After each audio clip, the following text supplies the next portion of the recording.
अष्टवक्र उवाच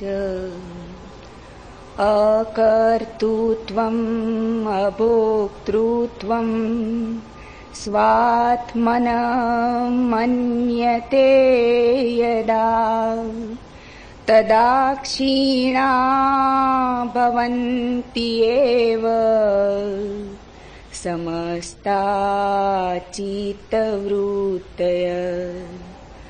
उच्छृङ्खलापि अकृतिकाः स्थितिः धीरस्य राजते न तु सस्पृहा चित्तस्य शान्तिर्मूढस्य कृत्रिमा विलसन्ति महाभोगैः विशन्ति गिरिग्वरान् निरस्तकल्पनाः धीराः अबद्धाः मुक्तबुद्धयः श्रोत्रियं देवतां तीर्थम् अङ्गनां भूपतिं प्रियं दृष्ट्वा सम्पूज्य धीरस्य न कापि रुधिवासना भृत्यैः पुत्रैः कलत्रैश्च दोहित्रैश्चापि गोत्रजैः विहस्य धिकृतो योगिन याति विकृतिं मनाः सन्तुष्टोऽपि न सन्तुष्टः खिन्नोऽपि न च खीद्यते तस्याश्चर्यदशां तां तं तादृशा एव जानते कर्तव्यता एव संसारो न तां पश्यन्ति सूरयः शून्याकारा निराकारा निर्विकारा निरामया।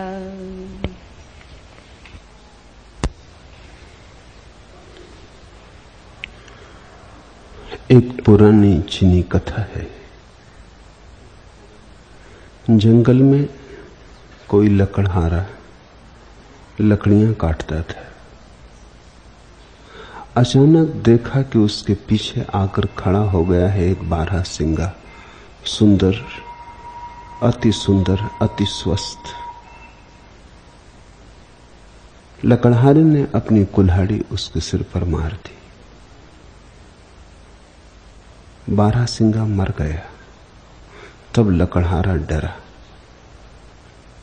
कहीं पकड़ा ना जाए, क्योंकि वो राजा का सुरक्षित वन था और शिकार की मनाही थी। तो उसने एक गड्ढे में छिपा दिया उस बारहसिंगे को, ऊपर से मिट्टी डाल दी और वृक्ष के नीचे विश्राम करने लगा। अब लकड़ियां काटने की कोई जरूरत ना थी। काफी पैसे मिल जाएंगे बारहसिंगे को बेचकर। सांझ जब सूरज ढल जाएगा और अंधेरा उतर आएगा, तब निकाल के बारहसिंगे को अपने घर ले जाएगा। अभी तो दोपहर थी। वो वृक्ष के नीचे विश्राम करने लगा, उसकी झपकी लग गई। जब उठा तो सूरज ढल चुका था और अंधेरा फैल रहा था।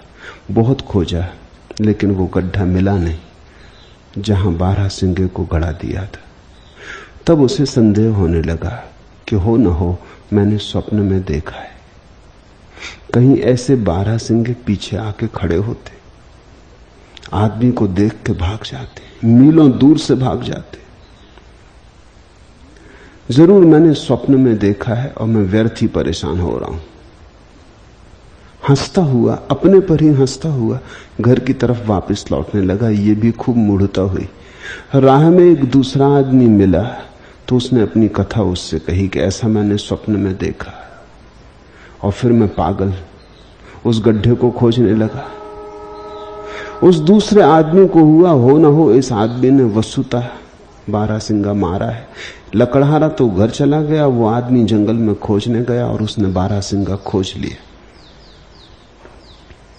चोरी छिपे वो अपने घर पहुंचा। उसने अपनी पत्नी को सारी कथा कही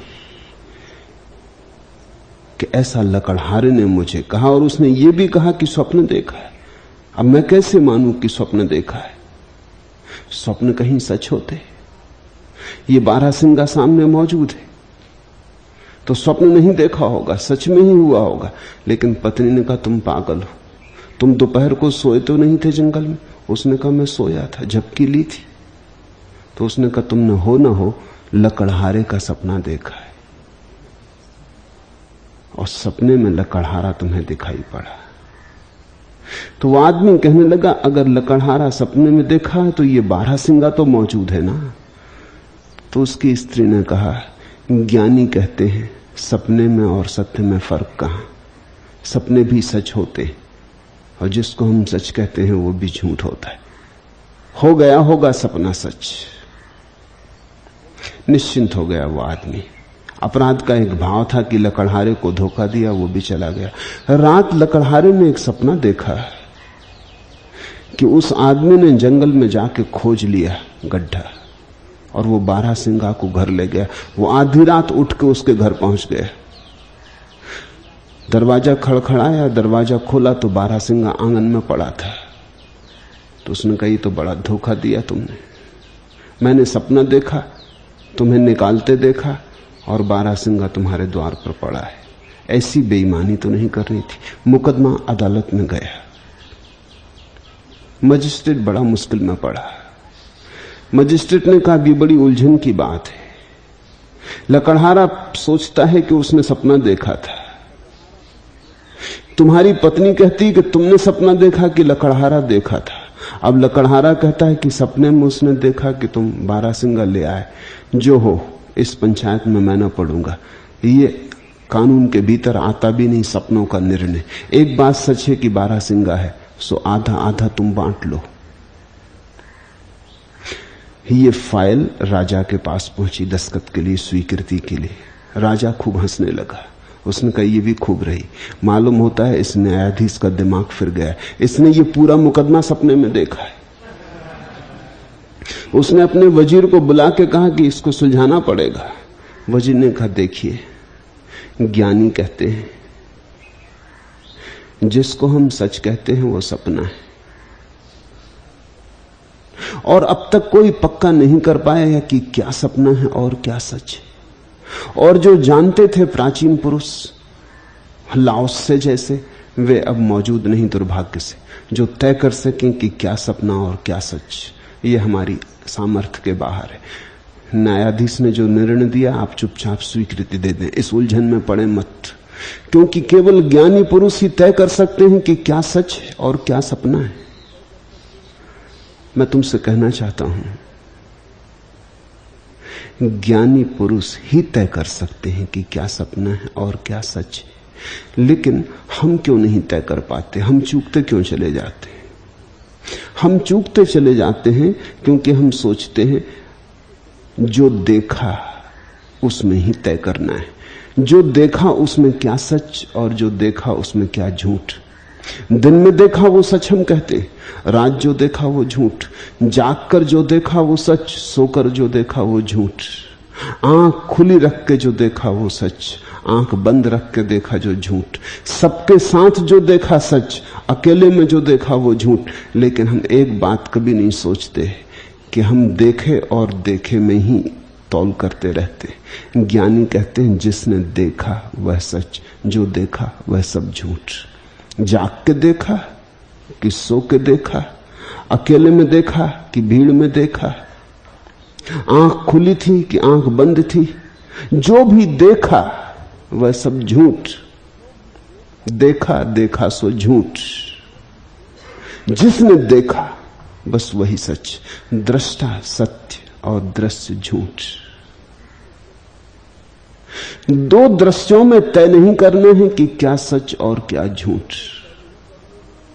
दृष्टा और दृश्य में तय करना है। दृष्टा का हमें कुछ पता नहीं है। अष्टावक्र का यह पूरा संदेश दृष्टा की खोज है। कैसे हम उसे खोज लें जो सबका देखने वाला है। तुम अगर कभी परमात्मा को भी खोजते हो तो फिर एक दृश्य की भांति खोजने लगते हो। तुम कहते हो संसार तो देख लिया, झूठ, अब परमात्मा के दर्शन करने। मगर दर्शन से तुम छूटते नहीं, दृश्य से तुम छूटते नहीं। धन देख लिया, अब परमात्मा को देखना है। प्रेम देख लिया, संसार देख लिया, संसार का फैलाव देख लिया, अब संसार के बनाने वाले को देखना है। मगर देखना है अब भी। जब तक देखना है तब तक तुम झूठ में ही रहोगे। तुम्हारी दुकानें झूठ हैं, तुम्हारे मंदिर भी झूठ, तुम्हारे खाते वही झूठ हैं, तुम्हारे शास्त्र भी झूठ। जहां तक दृश्य पर नजर अटकी है वहां तक झूठ का फैलाव है। जिस दिन तुमने तय किया अब उसे देखें जिसने सब देखा, अब अपने को देखें, उस दिन तुम घर लौटे, उस दिन क्रांति घटी, उस दिन रूपांतरण हुआ। दृष्टा की तरफ जो यात्रा है वही धर्म है। ये सारे सूत्र दृष्टा की तरफ ले जाने वाले सूत्र हैं। और उस बूढ़े वजीर ने राजा से ठीक ही कहा कि अब वे प्राचीन पुरुष ना रहे, वे विरले लोग। चीन की कथा है इसलिए उसने लाओसे का नाम लिया, भारत की होती तो अष्टावक्र का नाम लेता। विरले हैं वे लोग और दुर्भाग्य से कभी कभी होते हैं, मुश्किल से कभी होते हैं, जो जानते हैं कि क्या सत्य है और क्या सपना है। अष्टावक्र ऐसे विरले लोगों में एक है। एक एक सूत्र को स्वर्ण का मानना, एक एक सूत्र को हृदय में गहरे रखना, संभाल कर रखना, इससे बहुमूल्य मनुष्य के चैतन्य में कभी घटा नहीं है। पहला सूत्र, अकर्तृत्वम अभोक्तृत्वम स्वात्मनो मन्यते यदा तदा क्षीणा भवंत एव समस्ता चित्तवृत्तिया। जब मनुष्य अपनी आत्मा के अकर्तापन और अभोक्तापन को मानता है तब उसकी संपूर्ण चित्तवृत्तियां निश्चय पूर्वक नाश को प्राप्त होती। दृश्य में हम उलझे क्यों हैं? दृश्य में हम उलझे हैं क्योंकि दृश्य में ही सुविधा है कर्ता के होने की, भोक्ता के होने की। जब तक हम कर्ता होना चाहते हैं तब तक हम दृष्टा न हो सकेंगे, क्योंकि जो कर्ता होना चाहता है वो तो दृष्टा हो ही नहीं सकता। वे आयाम विपरीत है, वे आयाम एक साथ नहीं रहते। अंधेरे और प्रकाश की भांति है, प्रकाश ले आए, अंधेरा चला गया। ऐसे ही जिस दिन साक्षी आएगा कर्ता चला जाएगा, या कर्ता चला जाए तो साक्षी आ जाए। दोनों साथ नहीं होते। और हमारा रस भोक्ता होने में। दृश्य को हम देखना क्यों चाहते? ये दृश्य की इतनी लीला में हम उलझते क्यों हैं? क्योंकि हमें लगता है देखने में ही भोग है। तुम देखो, संसार को देखने से तुम नहीं चूकते तो फिल्म देखने चले जाते हो। जानते हो भली भांति कि पर्दे पर कुछ भी नहीं, ना कुछ के लिए 3 घंटे बैठे रहते हो, कुछ भी नहीं है पर्दे पर। भली भांति जानते हो, फिर भी भूल जाते हो, रो भी लेते हो, हंस भी लेते हो, रुमाल आंसुओं से गीले हो जाते, तरंगित हो लेते हो, प्रसन्न हो लेते हो, दुखी हो लेते हो। 3 घंटे भूल ही जाते हो। जहां जहां टेलीविजन फैल गया है वहां लोग घंटों, अमेरिकन आंकड़े में पढ़ रहा था, प्रत्येक अमेरिकन कम से कम 6 घंटे प्रतिदिन टेलीविजन देख रहा है। 6 घंटे। छोटे छोटे से बच्चे से लेकर बड़े बड़े तक बचकाने। तुम देख क्या रहे हो? ज्ञानी कहते हैं संसार झूठ है। तुम झूठ में भी सच देख लेते हो। तुम पर्दे पर जहां कुछ भी नहीं, धूप छाया का खेल है, आंदोलित हो जाते हो, सुखी दुखी हो जाते हो, सब भांति अपने को विस्मरण कर देते हो। फिल्म में जाके बैठ जाने का सुख क्या है? थोड़ी देर को तुम भूल जाते हो। फिल्म एक तरह की शराब है। दृश्य इतना जकड़ लेता तुम्हें कि कर्ता बिल्कुल संलग्न हो जाता है, भोक्ता संलग्न हो जाता है और साक्षी भूल जाता है। उस विस्मरण में ही शराब है। 3 घंटे बाद जब तुम जागते हो उस विस्मरण से, जो फिल्म तुम्हें सुला देती है 3 घंटे के लिए अपने साक्षी भाव में, उसी को तुम अच्छी फिल्म कहते हो। जिस फिल्म में तुम्हें अपनी याद बार बार आ जाती, तुम कहते हो कुछ मतलब की नहीं। जिस उपन्यास में तुम भूल जाते हो अपने को पढ़ते समय, कहते हो अद्भुत कथा है। अद्भुत तुम कहते हो उसके हो जिसमें शराब झरती, जहां तुम भूल जाते, जहां विस्मरण होता, जहां स्मरण आता है, वहीं तुम कहते हो कथा में कुछ सार नहीं, डुबा नहीं पाती, बार बार अपनी याद आ जाती।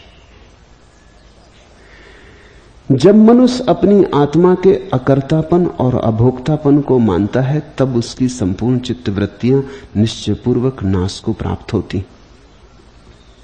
जानने योग्य, मानने योग्य, होने योग्य एक ही बात है, और वो है अकर्तापन और अभोक्तापन। अकर्तापन अभोक्तापन एक ही सिक्के के 2 पहलू। भोक्ता और कर्ता साथ साथ होते हैं। जो भोगता है वही कर्ता बन जाता है, जो कर्ता बनता है वही भोक्ता बन जाता है। एक दूसरे को संभालते हैं। जो इन दोनों से मुक्त हो जाता है, उसकी चित्तवृत्तियां निश्चयपूर्वक नाश को उपलब्ध होती। फिर उसे निरोध नहीं करना पड़ता, चेष्टा नहीं करनी पड़ती। कैसे अपनी चित्तवृत्तियों को त्याग दूं, इसके लिए कोई उपाय नहीं करना पड़ता। ऐसा जानकर, ऐसा देखकर, ऐसा समझकर कि मैं केवल साक्षी हूं, चित्तवृत्तियां अपने से ही शांत हो जाती। साक्षी के साथ मन जीता नहीं,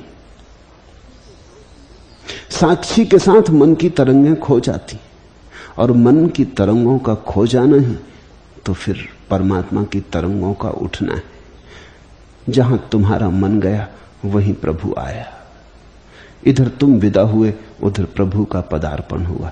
तुम करो खाली सिंहासन तो प्रभु आ जाता है। तुम अकड़ के बैठे हो, कर्ता भोक्ता बने बैठे हो। तुम किसी तरह अगर छूटते भी हो संसार से, तो भी तुम कर्ता भोक्तापन से नहीं छूटते। फिर तुम कहते हो स्वर्ग चाहिए, वहां भी भोगेंगे, भोग जारी है। अगर तुम संसार से छूटते भी हो तो तुम कहते हो तप करेंगे, ध्यान करेंगे, जप करेंगे, पूजा प्रार्थना यज्ञ हवन करेंगे, लेकिन करेंगे, कर्तापन फिर भी जारी रहा। समस्त धर्मों का जो अंतिम निचोड़ है वो है ऐसी घड़ियों को पा लेना जब ना तो तुम भोगते और ना कुछ करते, जब तुम बस हो। होने में भोक्ता की तरंग उठी कि चूक गए, कर्ता की तरंग उठी कि चूक गए। होने में कोई तरंग ना उठी, बहने लगा रस, रसो वैसा, वही आनंद की धार, वही अमृत की धार उपलब्ध हुई। इसे समझो। रात तुम सपना देखते हो, तुम भली भांति जानते हो झूठ है। रात नहीं, सुबह जाग के जानते हो कि झूठ।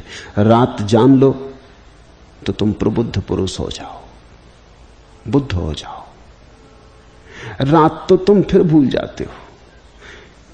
ये तुम्हारी पुरानी आदत है दृश्य में भूल जाने की। फिल्म में भूल जाते हो, टीवी पर देखते देखते भूल जाते हो, किताब पढ़ते पढ़ते भूल जाते हो।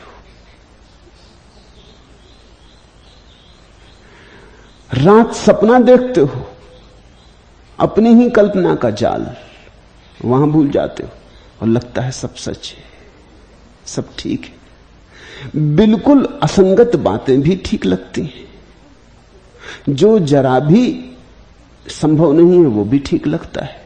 एक पत्थर पड़ा है राह के किनारे, पास तुम पहुंचते हो, अचानक पत्थर उचक के खरगोश हो जाता है, फिर भी तुम्हें कोई अड़चन नहीं आती। घोड़ा चला आ रहा है, बदल के पत्नी हो जाती, तुम्हें कुछ अड़चन नहीं मालूम होती। तुम ये भी नहीं सोचते एक क्षण को ये कैसे हो सकता है। नहीं, तुम दृश्य में इतने लीन हो कि सोचने वाला है कहां, जाग के देखने वाला है कहां, निर्णय कौन करे। तुम तो हो ही नहीं, तुम तो सिफर, तुम तो नकार हो, तुम्हारी मौजूदगी नहीं है। तुम्हारी मौजूदगी की किरण आ जाए तो सपना अभी टूटने लगे, अभी बिखरने लगे। गुरजीएफ अपने शिष्यों को साधना के पूर्व 3 महीने के लिए एक ही प्रयोग करवाता था कि किसी भांति सपने में जागना आ जाए। बहुत सी विधियां उसने खोजी थी, उनमें एक विधि यह थी कि 3 महीने तक चलो, उठो, बैठो, बाजार जाओ, दुकान जाओ, दफ्तर जाओ, मगर एक बात ख्याल रखो कि जो भी तुम देख रहे हो झूठ है। इसको स्मरण रखो, इस स्मरण को गहराओ, इस बात का अभ्यास करो कि जो भी देख रहे सब झूठ है। बड़ी कठिनाई, राह पे तुम चल रहे हो, जो लोग चल रहे झूठ, जो कारें दौड़ रही झूठ, जो बसें चल रही झूठ, सब झूठ है। पहले तो अड़चन होती, पहले तो बड़ी अड़चन होती, बार बार भूल जाते हो क्योंकि जन्मों जन्मों तक इसे सच माना है। लेकिन गुरजीएफ कहता है चेष्टा करते रहो, कोई महीने भर के प्रयोग के बाद ये बात थमने लगती, ये भाव बना रहने लगता है कि सब झूठ। 3 महीने पूरे होते होते एक दिन तुम अचानक पाओगे कि रात सपने में, अचानक 20 सपने में तुम्हें स्मरण आ जाता है झूठ, और वहीं सपना टूट के बिखर जाता है। 3 महीने तुमने अभ्यास किया कि जो दिखाई पड़ रहा है झूठ, जो दिखाई पड़ रहा है झूठ, जो दिखाई पड़ रहा है झूठ। ये अभ्यास गहरे चला गया, इसका तीर प्रवेश कर गया तुम्हारे हृदय की आखिरी सीमा तक। फिर एक दिन वहीं से रात सपना भी दिखाई ही पड़ेगा। ये अभ्यास एक दिन बोलेगा सपने में झूठ। झूठ कहते ही ये भाव उठते ही कि झूठ है, ये सपना है। सपना बिखर जाता है, सन्नाटा छा जाता है, और जिस क्षण तुम्हें याद आता है कि ये सपना है, इधर सपना टूटा, उधर तुम जागे। दृश्य गया, दृष्टा उठा।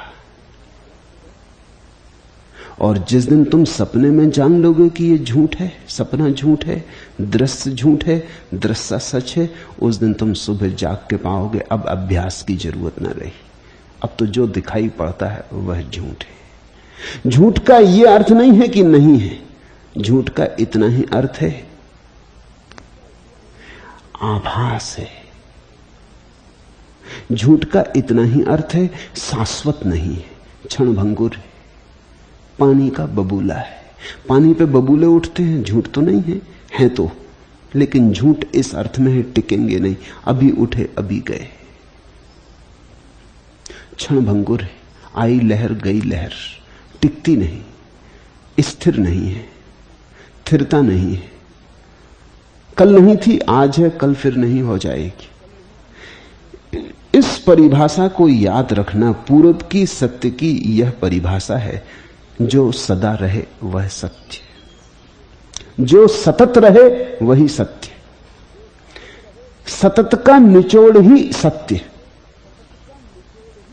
सत्य और सतत एक ही अर्थ रखते। वो जो सातत्य है वही सत्य, जो आज है कल नहीं हो जाए वही असत्य, जिसका सातत्य ना रहे वही असत्य। असत को ख्याल रखना, असत का यह मतलब नहीं होता कि नहीं है। पानी का बबूला भी है तो, रात का सपना भी है तो, सपना है तो भी है तो, पानी पर उठी लहर है मगर है तो, थोड़ी देर को है, बस इतना ही अर्थ है। और थोड़ी देर को जो है उसमें जो उलझ गया वो दुख पाएगा, क्योंकि जो थोड़ी देर को है थोड़ी देर बाद नहीं हो जाएगा। तुम एक प्रेम में पड़ गए, तुमने एक स्त्री को चाहा, एक पुरुष को चाहा, खूब चाहा। जब भी तुम किसी को चाहते हो, तुम चाहते हो तुम्हारी चाह है, शाश्वत हो जाए। जिसे तुमने प्रेम किया वो प्रेम शाश्वत हो जाए, ये हो नहीं सकता। ये वस्तुओं का स्वभाव नहीं। तुम भटकोगे, तुम रोओगे, तुम तड़फोगे। तुमने अपने विषाद के बीज बो लिए, तुमने अपनी आकांक्षा में ही अपने जीवन में जहर डाल लिया। ये टिकने वाला नहीं है, कुछ भी नहीं टिकता। यहां सब बह जाता है, आया और गया। अब तुमने ये जो आकांक्षा की कि शाश्वत हो जाए, सदा सदा के लिए हो जाए, ये प्रेम जो हुआ कभी ना टूटे, अटूट हो, ये श्रृंखला बनी ही रहे, ये धार कभी छीन ना हो, ये सरिता बहती ही रहे। बस अब तुम अड़चन में पड़े। आकांक्षा शाश्वत की और प्रेम क्षणभंगुर का। अब बेचैनी होगी, अब संताप होगा। या तो प्रेम मर जाएगा या प्रेमी मरेगा। कुछ ना कुछ होगा, कुछ ना कुछ विघ्न पड़ेगा, कुछ ना कुछ बाधा आएगी। ऐसा ही समझो, हवा का एक झोंका आया और तुमने कहा सदा आता रहे। तुम्हारी आकांक्षा से तो हवा के झोंके नहीं चलते। वसंत में फूल खिले, तुमने कहा सदा खिलते रहे। तुम्हारी आकांक्षा से तो फूल नहीं खिलते। आकाश में तारे थे, तुमने कहा दिन में भी रहे। तुम्हारी आकांक्षा से तो तारे नहीं संचालित होते। जब दिन में तारे न पाओगे दुखी हो जाओगे। जब पतझड़ में पत्ते गिरने लगेंगे और फूलों का कहीं पता न रहेगा और वृक्ष नग्न खड़े होंगे दिगंबर, तब तुम रोओगे, तब तुम पछताओगे, तब तुम कहोगे कुछ धोखा दिया, किसी ने धोखा दिया। किसी ने धोखा नहीं दिया है। जिस दिन तुम्हारा और तुम्हारी प्रेयसी के बीच प्रेम चुक जाएगा, उस दिन तुम ये मत सोचना कि प्रेयसी ने धोखा दिया, ये मत सोचना कि प्रेमी दगाबाज निकला। नहीं, प्रेम दगाबाज है। न तो प्रेयसी दगाबाज है, न प्रेमी दगाबाज। प्रेम दगाबाज है। जिसे तुमने प्रेम जाना था वो क्षणभंगुर था, पानी का बबूला था, अभी अभी बड़ा होता दिखता था। पानी के बबूले पे पड़ती सूरज की किरणें इंद्रधनुष का जाल बुनती थी। कैसा रंगीन था, कैसा सतरंगा था, कैसे काव्य की स्फुरना हो रही थी। और अभी गया, गया तो सब गए इंद्रधनुष, गया तो सब गए सतरंग, गया तो गया सब काव्य, कुछ भी ना बचा। क्षण भंगुर से हमारा जो संबंध हम बना लेते हैं और शाश्वत की आकांक्षा करने लगते हैं, उससे दुख पैदा होता है। शाश्वत जरूर कुछ है, नहीं है ऐसा नहीं। शाश्वत है, तुम्हारा होना शाश्वत है, अस्तित्व शाश्वत है। आकांक्षा कोई भी शाश्वत नहीं, दृश्य कोई भी शाश्वत नहीं, लेकिन दृष्टा शाश्वत है। देखो, रात तुम सपना देखते हो, सुबह पाते हो सपना झूठ था। फिर दिन भर खुली आंखों जगत का फैलाव देखते हो, हजार हजार घटनाएं देखते हो। रात जब सो जाते हो तब सब भूल जाता है, सब झूठ हो जाता है। दिन में तुम पति थे, पत्नी थे, मां थे, पिता थे, बेटे थे। रात सो गए, सब खो गया। न पिता रहे, न पत्नी, न बेटे। दिन तुम अमीर थे, गरीब थे, रात सो गए, ना अमीर रहे ना गरीब। दिन तुम क्या क्या थे, रात सो गए, सब खो गया। दिन में जवान थे, बूढ़ी थे, रात सो गए, ना जवान रहे ना बूढ़े। सुंदर थे, असुंदर थे, सब खो गया।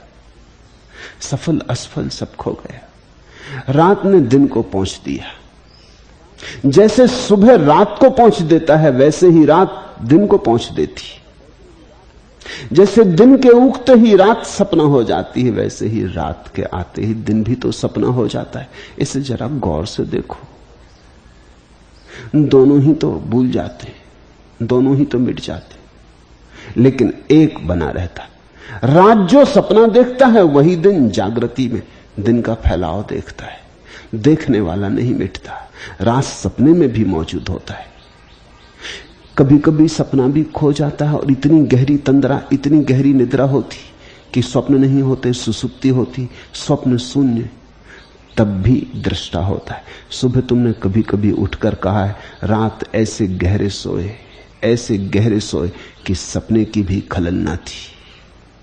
बड़ा आनंद आया, बड़े ताजे उठे। तो जरूर कोई बैठा देखता रहा रात भी, कोई जाग के अनुभव करता रहा रात भी, गहरी निद्रा में भी कोई जागा था, कोई किरण मौजूद थी, कोई प्रकाश मौजूद था, कोई होश मौजूद था, कोई देख रहा था। नहीं तो सुबह कहेगा कौन? तुम सुबह ही जाग के अगर जागे होते तो रात की खबर कौन लाता? उस गहरी प्रसुप्ति की कौन खबर लाता? रात भी तुम कहीं जागते थे, किसी गहरे तल पर, किसी गहरे अंतश्चेतन में कोई जागा हुआ हिस्सा था, कोई प्रकाश का छोटा सा पुंज था। वही याद रखे, उसी की स्मृति है सुबह कि रात बड़ी गहरी नींद सोए, अपूर्व थी, आनंदपूर्ण थी। एक बात तय है, जागो कि सो, सपना देखो कि जगत देखो, सब बदलता रहता है, दृष्टा नहीं बदलता। इसलिए दृष्टा शाश्वत है। बचपन में भी दृष्टा था, जवानी में भी दृष्टा था, बुढ़ापे में भी दृष्टा था। जवानी गई, बचपन गया, बुढ़ापा भी चला जाएगा, दृष्टा बचा रहता। तुम जरा गौर से छानो, तुम्हारे जीवन में तुम एक ही चीज को शाश्वत पाओगे, वह दृष्टा है। कभी हारे, कभी जीते, कभी धन था, कभी निर्धन हुए, कभी महलों में वास था, कभी झोंपड़े भी मुश्किल हो गए, लेकिन दृष्टा सदा साथ था। जंगलों में भटको कि राजमहलों में निवास करो। हार तुम्हें गड्ढों में गिरा दे कि जीत तुम्हें शिखरों पर बिठा दे। सिंहासन पर बैठो कि कोड़ी कोड़ी को मोहताज हो जाओ। एक सत्य सदा साथ है, दृष्टा, देखने वाला सदा साथ है। और अगर तुम इस देखने वाले को ठीक ठीक पहचानने लगो तो जब तुम मरोगे तब भी ये साथ रहेगा। बस यही साथ रहेगा, और सब छूटेगा, और सब छूट जाएगा। मृत्यु तो एक घटना है। जैसे जीवन देखा वैसे ही मृत्यु को भी तुम देखोगे। जैसे दिन देखा, दिन जीवन है, और रात देखी, रात मौत है। ऐसे ही बड़ी रात आएगी मौत की, अमावस आएगी, वही भी तुम देखोगे। मगर दृष्टा से पहचान बना लो, दृष्टा से दोस्ती बना लो, दृष्टा के साथ गठबंधन कर लो। हालत तो ऐसी है कि तुम अभी दिन में ही बेहोश, तो रात में तो बेहोश रहोगे ही। जीवन ही सोए सोए जा रहा है, तो मौत तो और गहरी नींद है, वहां तो तुम जाग ना पाओगे। और जिसने एक बार मौत को जाग कर देख लिया, उसका फिर जो नया जन्म होगा वो भी जाग कर होगा। जब मौत तक को देख लिया, फिर क्या अड़चन रही? तुम जागते हुए जन्मोगे। बस जाग के एक बार मौत हो जाए तो उसके बाद जो जन्म होगा वो जागा हुआ होगा। तुम देखते हुए जन्मोगे, और उसके बाद फिर कुछ भी नहीं, फिर आखिरी जीवन आ गया। फिर जो मौत होगी वही मोक्ष है। कर्ता और भोक्ता दृश्य में उलझाव है, दृष्टा भीतर की यात्रा है। धीर पुरुष को स्वाभाविक उच्छृंखल स्थिति भी शोभती। सुनना इस सूत्र को, धीर पुरुष को स्वाभाविक उच्छृंखल स्थिति भी शोभती है, लेकिन इस प्रहायुक्त चित्त वाले मूढ़ की बनावटी शांति भी नहीं शोभती। उच्छृंखला अपि आकृति का स्थिर धीरस्य राजते, न तो संस्प्रह चित्तस्य शांतिर मूढ़स्य कृतिमा। अष्टावक्र कह रहे हैं कि अगर ज्ञान को उपलब्ध साक्षी में जागा पुरुष हो, धीर पुरुष हो, तो उसको अशांति भी शोभती है। उसके जीवन में दुख भी आभूषण है। उसे अगर तुम क्रोध युक्त भी पाओगे तो उसके क्रोध में भी तुम पाओगे एक गरिमा, एक गौरव, एक दिव्यता। अगर वैसा व्यक्ति उच्छृंखल भी होगा तो तुम उसकी उच्छृंखलता के गहरे में शांति की अपूर्व धारा पाओगे। और इससे विपरीत भी सच है, इस प्रहा युक्त चित्त वाले मूढ़ की बनावटी शांति भी नहीं शोभती। इस प्रहा युक्त वाले, जिसके जीवन में अभी ईर्षा है, द्वेष है, स्पर्धा है, कंपटीशन है। ख्याल करो,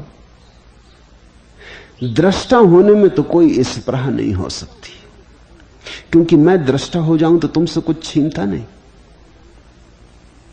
तुम दृष्टा हो जाओ तो मुझसे कुछ छीनते नहीं। लेकिन मैं अगर भोक्ता बनूं तो तुमसे बिना छीने ना बन सकूंगा। मुझे अगर बड़ा महल चाहिए तो किन्हीं के मकान गिरेंगे, मुझे अगर बहुत धन चाहिए तो किन्हीं की जेबें कटेंगी, मुझे अगर बहुत यश चाहिए तो किन्हीं के जीवन से यश के दिए बुझेंगे, मुझे अगर पद चाहिए तो जो पद पर हैं उन्हें नीचे गिराना होगा। स्पृहा, भोग में तो स्पृहा है। अगर मुझे कर्ता होना है तो संघर्ष होगा, कलह होगी, क्योंकि और भी कर्ता बनने निकले हैं, मैं अकेला नहीं। और कर्ता का जो जगत है वो बाहर है, सभी निकले हैं विजेता होने, सभी सिकंदर बनने निकले। संघर्ष होगा, हिंसा होगी, कष्ट फैलेगा, दुख आएगा। मनुष्य जाति का पूरा इतिहास इस प्रहा से भरे हुए पागलों का इतिहास है। Timur Lang, Changez Khan, Sikandar, Napoleon और सब। लेकिन एक ऐसा जगत भी है जहां दूसरे से कोई स्पृहा नहीं। अगर मैं दृष्टा बनने निकलूं तो किसी से मेरा कोई संघर्ष नहीं, मैं अप्रतियोगी हो गया, मेरी किसी से कोई दुश्मनी ना रही। लाख तुम लोगों को समझाओ कि मित्रता रखो, सभी तुम्हारे भाई बंधु हैं। देखो, पिता सबका एक है, परमात्मा एक है, और हम सब उसके बेटे हैं, तो हम सब भाई बंधु हैं। लेकिन ये हल नहीं होता है इससे कुछ। कितना ही ये कहो, स्कूल में 30 बच्चे एक क्लास में पढ़ते हैं, हम उनको कितना ही कहें कि तुम एक दूसरे के मित्र हो, ये बात हो नहीं सकती। क्योंकि स्पर्धा तो मौजूद है, प्रथम आने की दौड़ तो मौजूद है। कोई एक प्रथम आएगा 29 को हराकर, तो हर एक का दुश्मन है। लाख समझाओ बुझाओ, लाख ऊपर से हम रोगन पोते और कहें कि हम एक दूसरे के मित्र हैं, ये सब मित्रता दिखावा है, पाखंड है, औपचारिकता है। शायद ये दिखावा भी जरूरी है उस भीतरी संघर्ष को चलाए रखने के लिए, ये मुखौटा भी जरूरी है। नहीं तो संघर्ष बिल्कुल खुल के हो जाएगा, गर्दनें कट जाएंगी। तो गर्दन काटते भी हैं हम, और इस ढंग से काटते हैं कि कहीं कोई पता भी ना चले, शोरगुल भी ना हो, आवाज भी ना हो। हम जेब काटते भी हैं और जेब में हाथ भी नहीं डालते। एक बड़े राजनेता ने एक बहुत बड़े दर्जी से अपने कपड़े बनवाए। जब वो कपड़े पहन के उसने देखे तो बड़ा खुश हुआ। पूरी कुशलता दर्जी ने बरती थी। कोट भी सुंदर था, कमीज भी सुंदर था, पैंट भी सुंदर था। राजनेता बहुत खुश हुआ। तभी उसने खीसे में हाथ डाल के देखा तो खीसा नहीं था। तो उसने दर्जी से पूछा, कितना सुंदर तुमने वेश तैयार किया, खीसा तो है ही नहीं, ये भूल कैसे हो गई? उसने कहा, मैं तो सोचा कि आप राजनेता हैं, राजनेता अपने खीसे में हाथ तो डालते ही नहीं, तो खीसे की जरूरत क्या? राजनेता तो दूसरे के खीसे में हाथ डालते, इस कुशलता से डालते हैं कि दूसरे को पता भी नहीं चलता। चोर भी चुराते हैं मगर पता चल जाता है, राजनेता भी चुराते हैं लेकिन पता नहीं चलता। इस जगत में तो सब तरफ संघर्ष है। कोई बहुत सज्जनता से करता है, कोई बड़ी कुशलता से करता है, कोई छीना झपटी कर देता है। जो छीना झपटी कर देता है वो अकुशल है बस। बेईमान तो सब एक जैसे, बेईमानी में तो कुछ भेद नहीं। इस जगत में ईमानदार होना तो असंभव है, क्योंकि इस जगत की दौड़ ऐसी है कि वहां बेईमान होना ही पड़ेगा। जो कर्ता बनने निकला है उसे लड़ना पड़ेगा, और लड़ना कहीं नैतिक हो सकता है, जो भोक्ता बनने निकला है उसे दूसरे की गर्दन काटनी ही होगी। अब दूसरे की गर्दन भी कहीं धार्मिक ढंग से काटी जा सकती। मित्रता इत्यादि सब नाम है, बातचीत है, बकवास है, ऊपर का पाखंड है, धोखा है। जिसको तुम संस्कृति कहते हो, सभ्यता कहते हो, वो सब बातचीत है। उस बातचीत, सुंदर बातचीत के नीचे एक दूसरे की जेबें काटी जाती, एक दूसरे की गर्दन काटी जाती, एक दूसरे की जड़ काटी जाती। यहां दुश्मन तो दुश्मन है ही, यहां मित्र भी दुश्मन है। ऑस्कर वाइल्ड ने लिखा है, प्रभु दुश्मनों से तो मैं निपट लूंगा, मित्रों का तू जरा ख्याल रखना। दुश्मन से निपटना तो बहुत आसान, कम से कम मामला साफ है। मित्रों से निपटना बहुत मुश्किल, क्योंकि मामला बिल्कुल साफ नहीं। मित्र होने का दावा है, अंततः मित्र ही बड़े शत्रु सिद्ध होते, क्योंकि वे ही निकट होते और छुरा भोंकना उन्हें आसान होता है। इस प्रहा हिंसा है, इस प्रहा शत्रुता है, इस प्रहा में सारा रोग है, महारोग है। अष्टावक्र कहते, उच्छृंखला अपि आकृति का स्थिर धीरस राजते। अगर कभी तुम धीर पुरुष को क्रोध में भी देखो, उच्छृंखल भी देखो, नाराज भी देखो, तो भी गौर से देखना, उसकी नाराजगी के पीछे गहन शांति होगी। और तुम शांत व्यक्ति को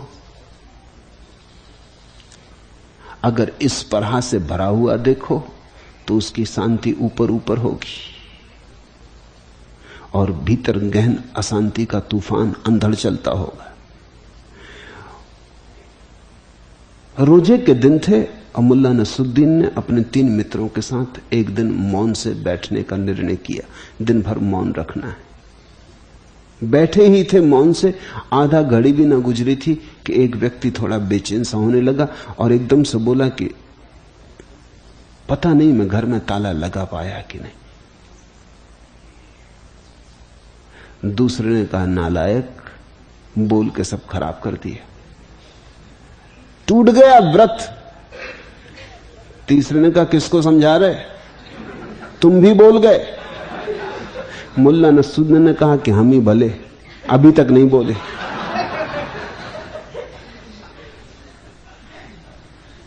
अशांत आदमी चेष्टा करके बैठ भी जाए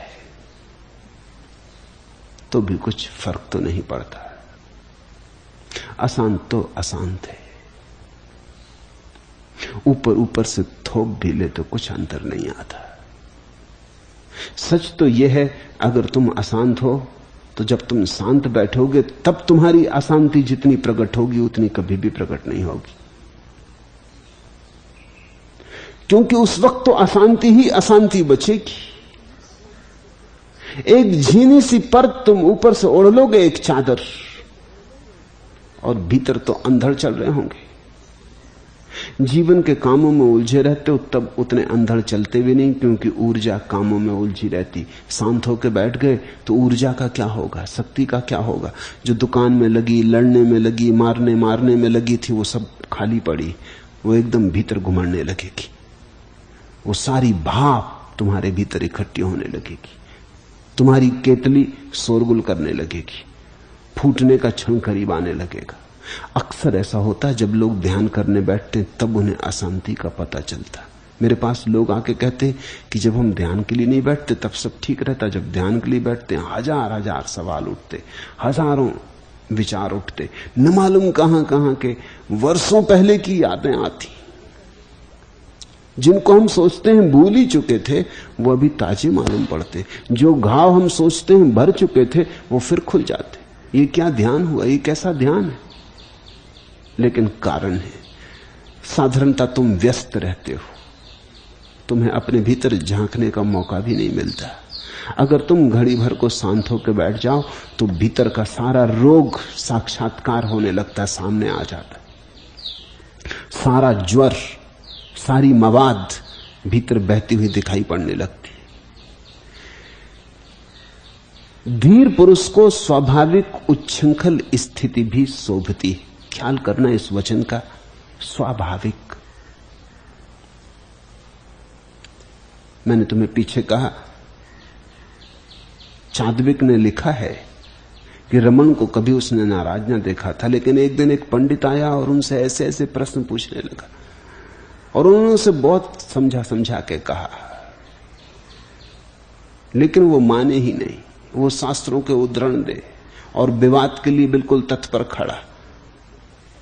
चादविक ने लिखा है कि हम सब परेशान हो गए कि वो नाहक उन्हें परेशान कर रहा है और उन्हें जो कहना था कह दिया, समझ ले ठीक ना समझे जाए, लेकिन वो वेद, उपनिषद, गीता इनके उद्धरण देने लगा और सिद्ध करने लगा कि मैं सही हूं। चादविक ने लिखा, तब एक घटना घटी जो अलौकिक थी। रमन ने उठाया डंडा और उसके पीछे दौड़े। रमन महर्षि किसी के पीछे डंडा उठा के दौड़े, सब भक्त भी चौंक गए और वो आदमी भागा एकदम घबरा के। उसे बाहर खदेड़ के वो हंसते हुए भीतर आए, डंडा रख के अपनी जगह बैठ गए। अब ये जो घटा ये बिल्कुल स्वाभाविक है। ये आदमी दूसरी भाषा समझता ही न था, कोई उपाय ही न था। ये कुछ क्रोध नहीं है, ये वैसा क्रोध नहीं जैसा तुम जानते हो। इसमें रमन कहीं भी अपने केंद्र से च्युत नहीं हुए, अपने केंद्र पर थे। लेकिन यह आदमी दूसरी भाषा समझता ही नहीं। इसको सब तरफ से समझाने की कोशिश कर ली, ये सिर्फ डंडे की भाषा ही समझेगा। ऐसा देखकर, और ऐसा भी किसी निर्णय से नहीं कि ऐसा सोच विचार के डंडा उठाया हो। डंडा उठा लिया बालवत, स्वाभाविक। यही मौजूद था इस स्थिति में, यह स्वाभाविक था। चादविक ने लिखा है, उस दिन जैसी शांति रमन में पहले नहीं देखी थी। शांति, अपूर्व शांति थी, इतनी गहरी शांति थी, इसलिए इतने स्वाभाविक रूप से क्रोध को भी हो जाने दिया। इससे भी कोई बाधा न थी। अष्टावक्र कहते हैं, स्वाभाविक उच्छृंखल स्थिति भी शोभती। चादविक ने लिखा है, वो रूप रमन का जो उस दिन देखा अपूर्व था, बड़ा प्यारा था। ये भी शोभती है, लेकिन इस प्रहायुक्त चित्त वाले मूढ़ की बनावटी शांति भी नहीं शोभती।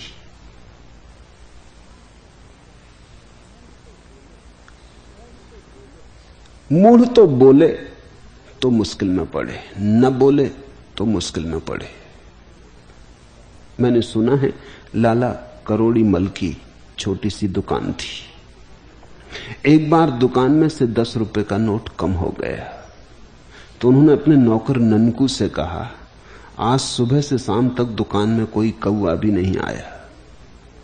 दुकान में तुम्हारे और मेरे अलावा कोई भी ना था, तुम ही कहो 10 रुपए कहां जा सकते।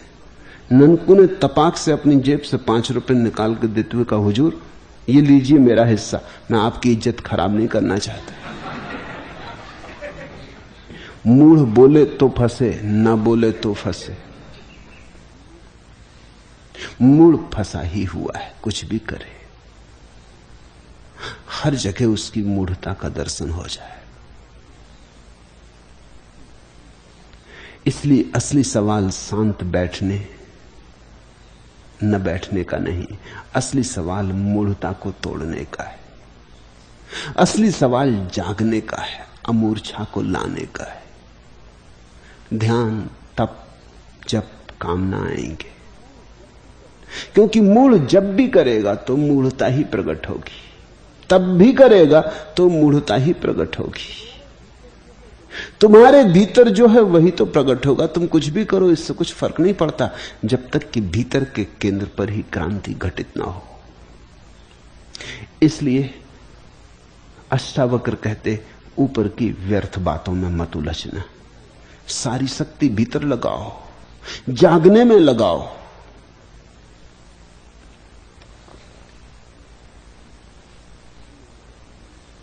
तुमने गौर से देखा कभी, मूढ़ अगर शांत बैठे तो सिर्फ जड़ मालूम होता, मुर्दा मालूम होता, प्रतिभा शून्य मालूम होता, सोया सोया मालूम होता। ज्ञानी अगर शांत बैठे तो उसकी शांति जीवंत होती। तुम गौर से सुनो तो उसकी शांति का कल कल नाद तुम्हें सुनाई पड़ेगा। ज्ञानी शांत बैठे तो उसकी शांति नाचती होती, उत्सव मग्न होती। मूढ़ की शांति डबरे की भांति है, ज्ञानी की शांति कलरव करती बहती हुई सरिता की भांति गत्यात्मक है। मूढ़ की शांति कहीं नहीं जा रही, कब्र की शांति है। ज्ञानी की शांति कब्र की शांति नहीं है, जीवन का अहोभाव है, जीवन का महारास, जीवन का नृत्य, जीवन का संगीत है। मूढ़ की शांति में कोई संगीत नहीं, बस तुम शांति ही पाओगे। ज्ञानी की शांति संगीतपूर्ण, छंदोबद्ध, स्वच्छंद है। तो ध्यान रखना, शांति को लक्ष्य मत बना लेना, नहीं तो बहुत जल्दी तुम मूढ़ की शांति में पड़ जाओगे, क्योंकि वो सस्ती है और सुगम है, कुछ भी करना नहीं पड़ता, बैठ गए। इसीलिए तो तुम्हारे बहुत से साधु सन्यासी बैठ गए, तुम उनके पास जाके मूढ़ता ही पाओगे। उनकी प्रतिभा निखरी नहीं है और जंग खा गई। ऐसी शांति का क्या मूल्य है जो निष्क्रिय हो? ऐसी शांति चाहिए जो सृजनात्मक हो, ऐसी शांति चाहिए जो गुनगुनाए, ऐसी शांति चाहिए जिसमें फूल खिले, ऐसी शांति चाहिए जिसमें जीवन का स्पर्श अनुभव हो और महाजीवन अनुभव हो, मरघट की नहीं। तुम्हारे मंदिर भी मरघट जैसे हो गए। नहीं, कहीं भूल हो रही। अष्टावक्र ठीक कहते, मूढ़ की बनावटी शांति भी शोभा नहीं देती। ऐसा ही समझो कि कोई कुरूप स्त्री खूब गहने पहन ले। तुमने देखा स्त्री और कुरूप हो जाती अगर कुरूप है और गहने पहन ले। और अक्सर ऐसा होता है, कुरूप स्त्रियों को गहने पहनने का खूब भाव पैदा होता। कुरूप स्त्रियां सोचती हैं कि शायद जो कुरूपता है वो गहनों में ढांक ली जाए, तो खूब रंग बिरंगे कपड़े पहनो, खूब गहने ढांक लो, हीरे जवाहरात लटका लो। लेकिन कुरूपता हीरे जवाहरातों से नहीं मिटती और उभर कर दिखाई पड़ने लगती। कितने ही बहुमूल्य वस्त्र पहन लो, कुरूपता वस्त्रों से नहीं मिटती। इतना आसान नहीं। और कोई सुंदर हो तो निर्वस्त्र भी, बिना वस्त्रों के भी सुंदर है, साधारण वस्त्रों में भी सुंदर है, बिना गहनों के भी सुंदर है, बिना आभूषणों के भी सुंदर है। हां, अगर सुंदर व्यक्ति के हाथ में आभूषण हो तो आभूषण भी सुंदर हो जाते। कुरूप व्यक्ति के हाथ में पड़े आभूषण भी कुरूप हो जाते। तुम जैसे हो वही तुम्हारे जीवन में फैल जाता, वही रंग। इसलिए असली सवाल आभूषणों का नहीं है, असली सवाल अंतर सौंदर्य को जगाने का है। तुम्हारे भीतर एक सौंदर्य की आभा होनी चाहिए जो तुम्हारे पोर पोर से बहे और झलके, तुम्हारे रोए रोए में जिसकी मौजूदगी हो, तुम्हारी श्वास श्वास में जिसकी महक हो। कल्पना रहित, बंधन रहित और मुक्त बुद्धि वाले धीर पुरुष कभी बड़े बड़े भोगों के साथ क्रीड़ा करते और कभी पहाड़ की कंदराओं में प्रवेश करते। विलसंती महाभोगई विरसंती गिरी गहरान, निरस्त कल्पना धीरा अबद्धा मुक्त बुद्धिया। और अष्टावक्र कहते हैं, मुक्त पुरुष को न तो महल से मोह है और न झोपड़े से मोह है। इसे ख्याल रखना। जिनका महलों से मोह छूट जाता उनका झोपड़ों से मोह बन जाता, लेकिन मोह जारी रहता। जिनका धन से मोह छूट जाता, उनका निर्धनता से मोह बन जाता, लेकिन मोह जारी रहता। अष्टावक्र कहते हैं, कल्पना रहित, बंधन रहित और मुक्त बुद्धि वाले धीर पुरुष कभी बड़े बड़े भोगों के साथ क्रीड़ा करते, जैसा हो उसमें ही राजी। महल तो महल में राजी, सुख तो सुख में राजी, सिंहासन तो सिंहासन पर राजी, और कभी पहाड़ की कंदराएं तो वे भी सुंदर है। सच तो यह है, मुक्त पुरुष महल में होता तो महल प्रकाशित हो जाते, मुक्त पुरुष कंदराओं में होता तो कंदराएं प्रकाशित हो जाती, मुक्त पुरुष जहां होता वहीं सौंदर्य झरता। मुक्त पुरुष की मौजूदगी सभी चीजों को अपूर्व गरिमा से भर देती। वो पत्थर छुए तो हीरा हो जाता, हीरा छुए तो स्वभाव था हीरे में भी सुगंध आ जाती, सोने में सुगंध। लेकिन मुक्त पुरुष का किसी चीज से कोई आग्रह नहीं है, ऐसा ही हो, ऐसा ही होगा तो ही मैं सुखी रहूंगा, ऐसा कोई आग्रह नहीं है। जैसा हो उसमें वो राजी है, उसका राजीपन प्रगाढ़ है, गहरा है, पूर्ण है, समस्त रूपेण उसने स्वीकार कर लिया है। जो दिखाए प्रभु, जहां ले जाए, उसके लिए राजी। न वो महल छोड़ता है, न वो झोंपड़े को चुनता है, जीता है सूखे पत्ते की भांति, हवा जहां ले जाए।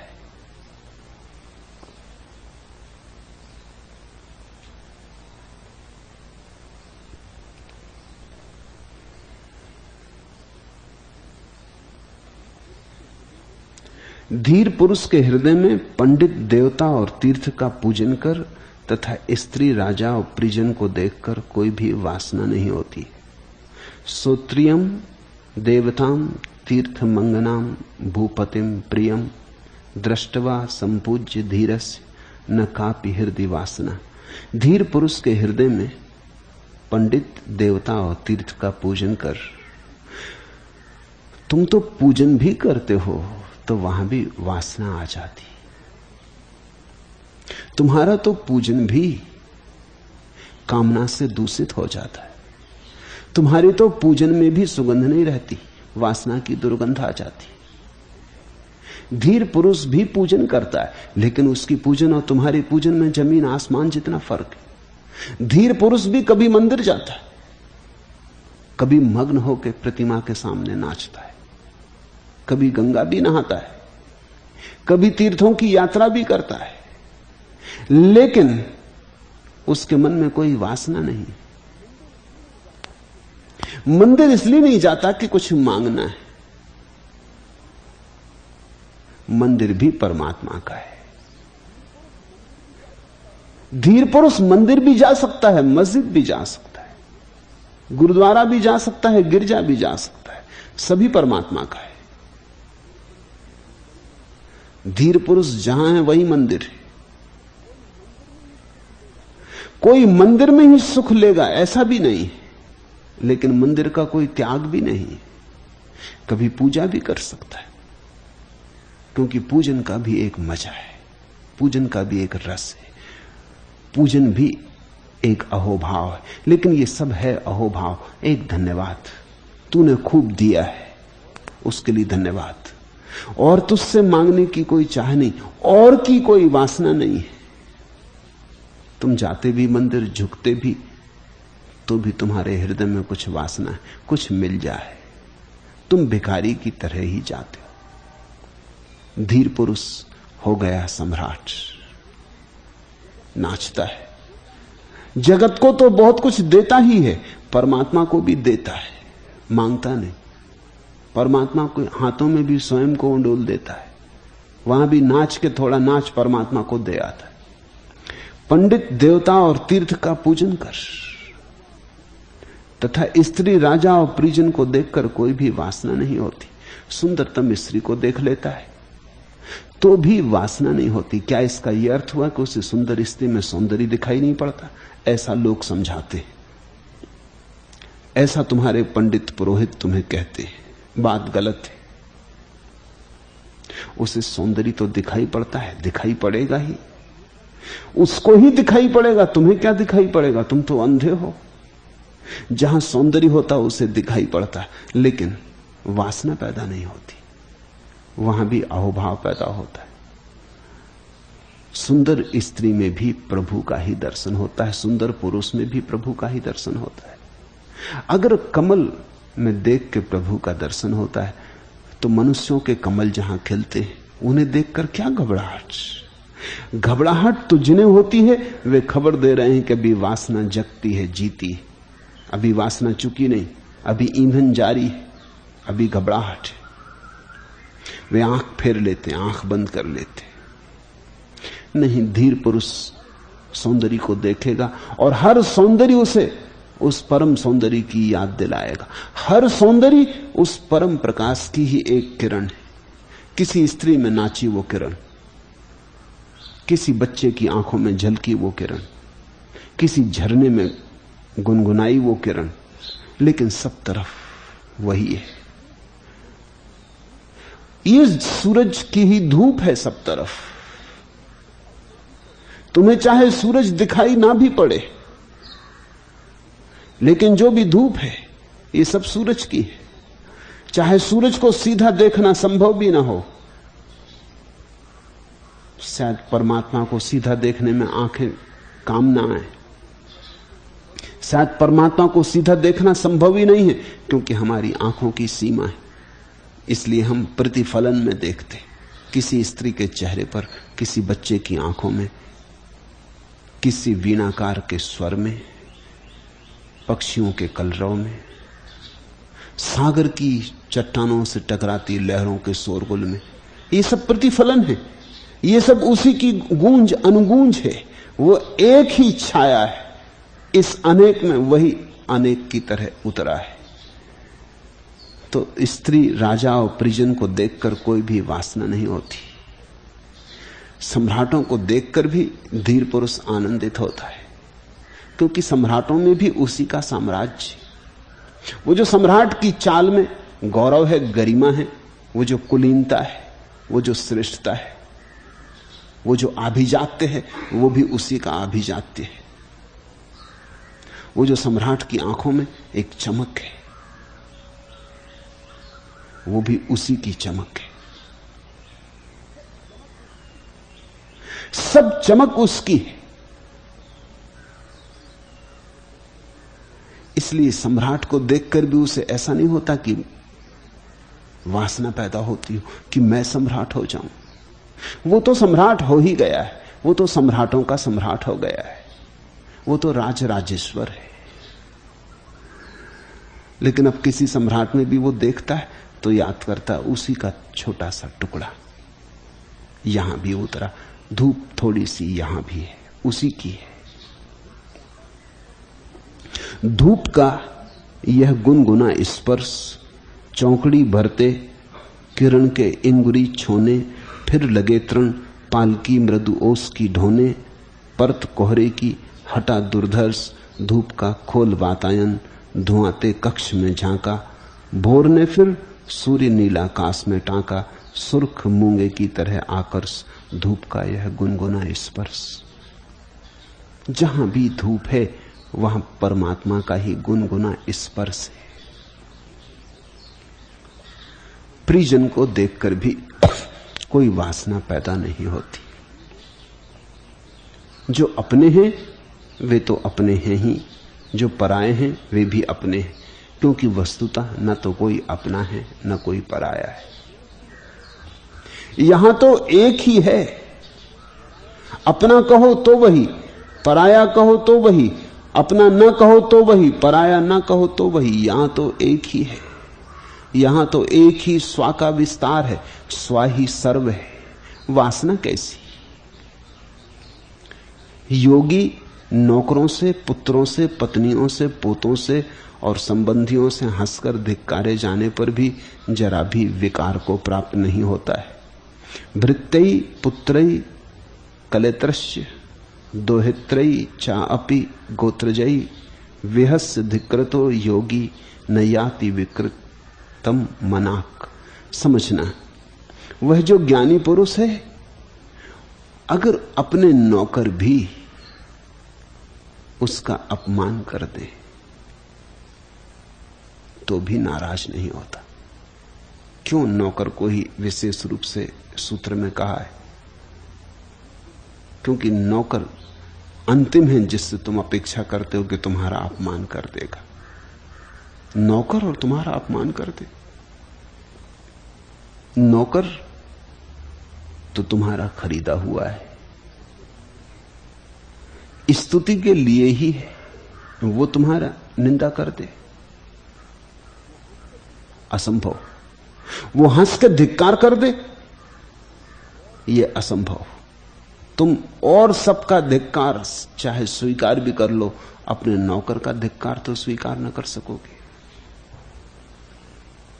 तुम उसे कहोगे नमक हराम, तुम उसे कहोगे कि जिस दोने में खाया, जिस पत्तल में खाया उसी में छेद किया। तुम कहोगे जिसका नमक खाया उसका बजाया नहीं, नमक हराम। तुम बड़े नाराज हो जाओगे। इसलिए पहला अष्टावक्र कहते नौकर भी अगर धिक्कार कर दे, वो साधारण धिक्कार नहीं, हंसकर धिक्कार कर दे। हंसी और भी जहर हो जाती धिक्कार में मिल जाए तो, व्यंगात्मक हो जाती, गहरी चोट करती। फिर अपने नौकर से, ये तो अंतिम है जिससे तुम अपेक्षा करते हो। हां, तुम्हारा मालिक अगर धिक्कार कर दे तो तुम बर्दाश्त कर लो, करना पड़े, महंगा है ना बर्दाश्त करना। मालिक गाली भी दे तो भी तुम्हें धन्यवाद देना पड़ता है, नौकर प्रशंसा भी करे तो भी तुम कहां धन्यवाद देते। तुम अखबार पढ़ रहे बैठे अपने कमरे में, नौकर गुजर जाता, तुम इतना भी स्वीकार नहीं करते कि कोई गुजरा। तुम नौकर में व्यक्तित्व ही कहां मानते? नौकर की कहीं कोई आत्मा होती? कोई दूसरा गुजरता तो तुम उठ के खड़े होते, कोई दूसरा आता तो तुम कहते आओ बैठो विराजो। नौकर गुजर जाए तो तुम्हारे ऊपर कुछ भी भाव नहीं आता, तुम अपना अखबार पढ़ते रहते हो जैसे कोई भी नहीं गुजरा। नौकर को तुम स्वीकार ही नहीं करते कि वो मनुष्य है। तो नौकर अगर अपमान कर दे, धिक्कार कर दे तो बड़ी कठिनाई हो जाएगी। अष्टावक्र कहते हैं योगी नौकर से, पुत्रों से, अपने पुत्र से तो कोई धिक्कार की संभावना नहीं मानता। बेटा अपना और हंस दे, धिक्कार कर दे।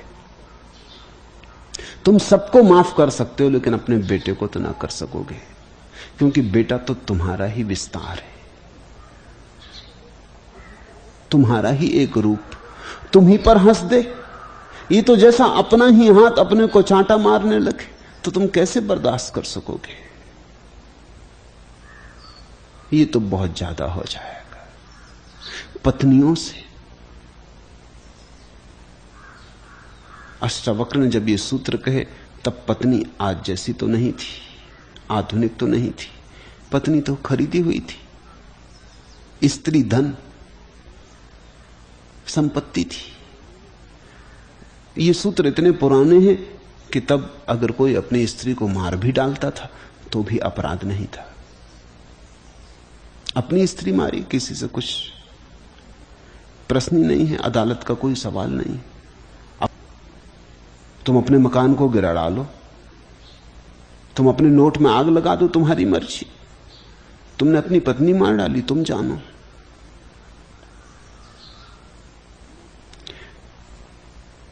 मैं एक घर में रहता था रायपुर में। कोई 2-4 ही दिन मुझे वहां हुए थे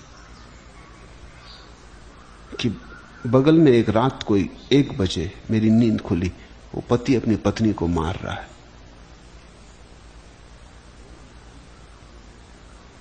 दोनों मकानों की छतें मिलती थी तो मैं छत उतर के उसके मकान में गया। मैंने उस आदमी को रोकने की कोशिश की कि तुम ये क्या पागलपन कर रहे हो, रुक। वो बोला, कौन है बीच में बोलने वाले? ये मेरी पत्नी, मैं चाहे इससे बचाऊं चाहे मारूं, आप कौन है बीच में बोलने वाले? वो ठीक बोल रहा है, शास्त्र की भाषा बोल रहा है, मनु महाराज की भाषा बोल रहा है, जैसे पत्नी उसकी कोई चीज है। वो इस बुरी तरह मार रहा है, उसके सिर से खून बह रहा है, और मुझसे कहता आप बीच में ना पड़े। आप कौन है बीच में बोलने वाले? ये मेरी पत्नी है। अष्टावक्र कहते हैं अपनी पत्नी से, पोतों से, संबंधियों से हंसकर धिक्कारे जाने पर भी जरा बेकार को प्राप्त नहीं होता, क्योंकि जिसे ज्ञान घटा न कोई अपना रहा न कोई पराया। कौन बेटा कौन बाप? जिसे ज्ञान घटा कौन मालिक कौन नौकर? जिसे ज्ञान घटा कौन पति कौन पत्नी? जिसे ज्ञान घटा एक ही बचा, और जिसे ज्ञान घटा वो तो मिट गया। वो घाव ही न रहा जिस पे चोट लगती धिक्कार की, अपमान की, असम्मान की, कोई हंस दे इस बात की। वो घाव ही भर गया, वो घाव ही ना रहा। अहंकार ना रहा तो अपमान जरा भी पीड़ा नहीं देता।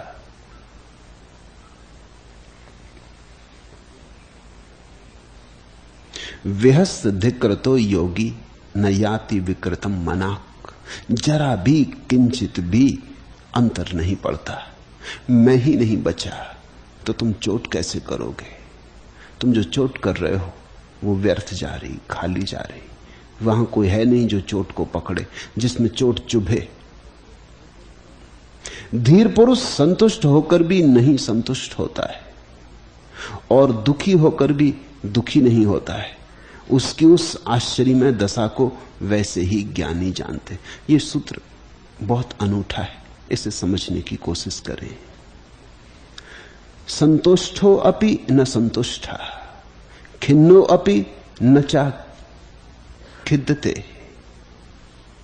तस्य आश्चर्य दशाम ताम ताम तादृशा एव जानते। धीर पुरुष संतुष्ट होकर भी संतुष्ट नहीं होता। क्या इसका अर्थ होगा? क्योंकि संतोष और संतोष में भेद है। एक संतोष है जो वही खट्टे अंगूर वाला संतोष है, नहीं मिला इसलिए किसी तरह अपने को संतुष्ट कर लिया। एक सांत्वना है, एक भुलावा है कि क्या करें, मिलता तो है नहीं, रोने से भी सार क्या है, इसलिए मन मार के बैठ गए। अभी भी स्वीकार करने का हिम्मत नहीं होती कि हार गए। हार भी क्या स्वीकार करें, यह हार का रोना भी क्या रोना, तो अपनी हार को ही सजा के बैठ गए। अपनी हार को ही गले का हार बना के बैठ गए। इसका ही गुणगान करने लगे, कहने लगे कि रखा ही क्या है, संसार में है क्या। संतुष्ट हो गए, कहते हम तो संतुष्ट हैं। एक ऐसा संतोष है जो मुर्दा दिलों की सुरक्षा करता है, हारे हुओं की सुरक्षा बनता है, और जो जीवन के संघर्ष में, चुनौती में, विजय यात्रा पर, अंतर यात्रा पर निकलने का साहस नहीं रखते, उनको जड़ बना देता है। ये एक तरह की शराब है जिसको पी के बैठ गए, कहीं जाने की जरूरत न रही। मनोवैज्ञानिक कहते हैं हारे हुए लोग अगर ये भी स्वीकार कर लें कि हम हार गए, तो भी गरिमा पैदा होती।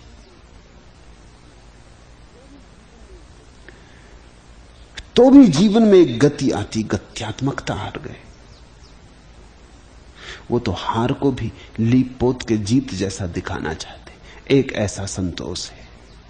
तो जब अष्टावक्र कहते हैं संतुष्टो अपि न संतुष्टा, वो जो धीर पुरुष है संतुष्ट होकर भी इस अर्थ में संतुष्ट नहीं, उसका संतोष बड़ा और है। उसका संतोष आनंद से जन्मता है, हार से नहीं। उसका संतोष अंतर रस से उपजता है। उसका संतोष सांत्वना नहीं है, उसका संतोष उद्घोषणा है विजय की। जीवन को जाना, जिया, पहचाना, उस पहचान से आया संतोष। उसका संतोष मिला इसलिए संतुष्ट है। उसका संतोष आनंद का पर्यायवाची। पहली बात। दूसरी बात, जो पहला संतोष है वो तुम्हें रोक देगा, तुम्हारी गति को मार देगा, वो तुम्हें आगे ना बढ़ने देगा। दूसरा जो संतोष है वो मुक्त है, वो गति को मारता नहीं, वो गति को बढ़ाता है। तुम में और जीवन ऊर्जा आती। तुम जितने आनंदित होते हो और उतने ज्यादा आनंदित होने की क्षमता और पात्रता आती। तुम जितना नाचते हो उतना नाचने की कुशलता बढ़ती। इसलिए जीसस ने कहा है, जिनके पास है उन्हें और भी दिया जाएगा। और कितना ही कठोर लगता हो ये वचन, लेकिन ये वचन परम सत्य है। जिनके पास है उन्हें और भी दिया जाएगा।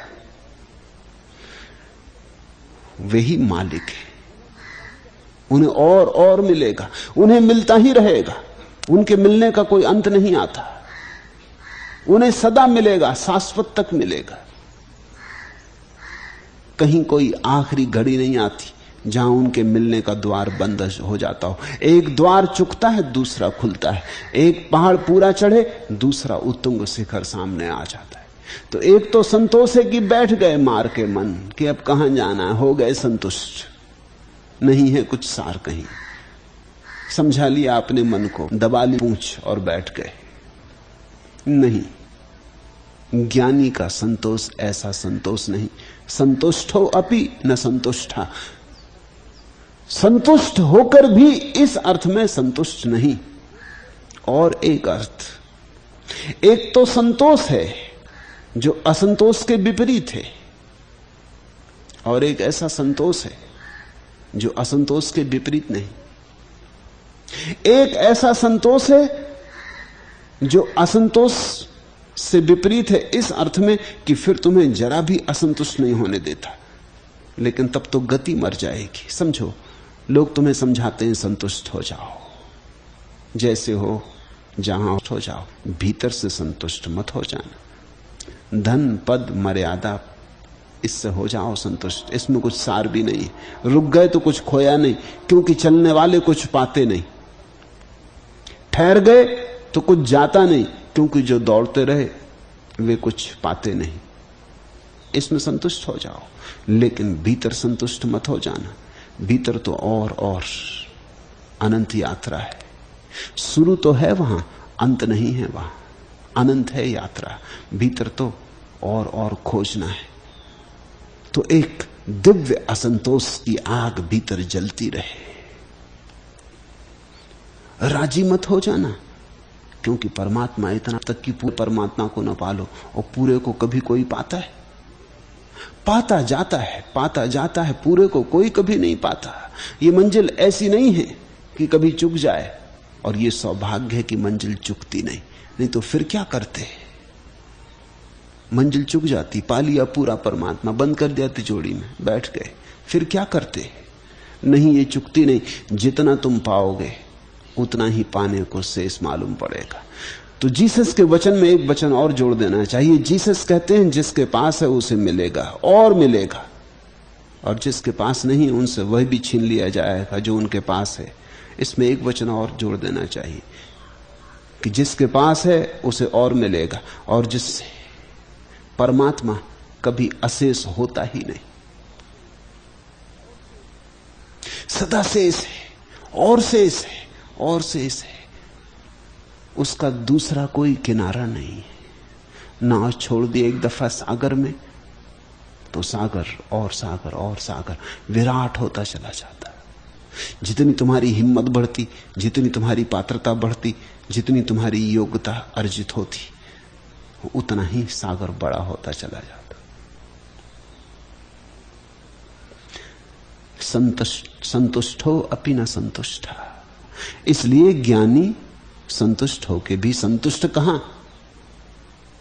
खिन्नो अपि, खिन्न भी देखोगे फिर भी वो खिन्न नहीं, उसकी खिन्नता भी अद्भुत है। कभी कभी तुम उसे उदास भी देखोगे, उसकी उदासी तुम्हारी खुशियों से ज्यादा मूल्यवान है, क्योंकि वो अपने लिए कभी उदास नहीं होता, वो सदा औरों के लिए उदास होता है। इसलिए कहा है खिन्नो अपि न च खिद्यते। बुद्ध के पास एक आदमी आया और उसने कहा कि मैं दुनिया की कैसे सेवा करूं, आप मुझे समझा दें। और कहते हैं बुद्ध ने आंख बंद कर ली और उनकी आंख से एक आंसू टपका। ऐसा बहुत मुश्किल से होता है कि बुद्ध रोएं। वो आदमी भी घबरा गया कि मैंने कुछ उन्हें चुप लगी हो, कि मैंने उनके कोमल जैसे फूल जैसे कोमल हृदय को कोई आघात तो नहीं पहुंचा दिया, ऐसा मैंने कुछ कहा तो नहीं। वो तो सोच के ही आया था कि बुद्ध बड़े प्रसन्न होंगे जब सुनेंगे कि मैं अपना सारा जीवन मनुष्य जाति की सेवा में लगाना चाहता हूं। और ये क्या हुआ कि बुद्ध की आंख से आंसू टपका। आनंद भी विफल हो गया और भी भिक्षु विफल हो गए। उन्होंने कहा तुमने कहा क्या आखिर? उस आदमी ने कहा मैंने कुछ ऐसी बात कही नहीं, इतना ही कहा है। बुद्ध से पूछा उन्होंने कि क्या हुआ, आपकी आंख में आंसू? उन्होंने कहा मैं इस आदमी के लिए रोया, इसने अभी अपनी ही सेवा नहीं की, ये सारी दुनिया की सेवा करने चला, इसने अभी अपने को भी नहीं जाना। यह आदमी महा दुख में, ये अपने दुख से बचने के लिए मैं पलायन, इसलिए मैं रोता हूं। बुद्ध और रोते।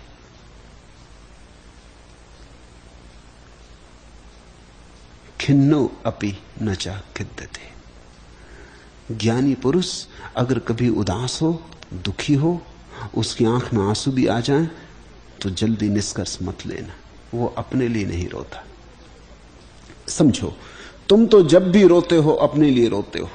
जब तुम बताते हो कि दूसरों के लिए रो रहे हो, तब भी तुम अपने लिए ही रोते हो। पति मर गया किसी का और पत्नी रो रही, लेकिन वो अपने लिए ही रो रही, पति के लिए नहीं रो रही। ये सहारा था, सुरक्षा के लिए नहीं रो रही। मैंने सुना है एक पति मरा,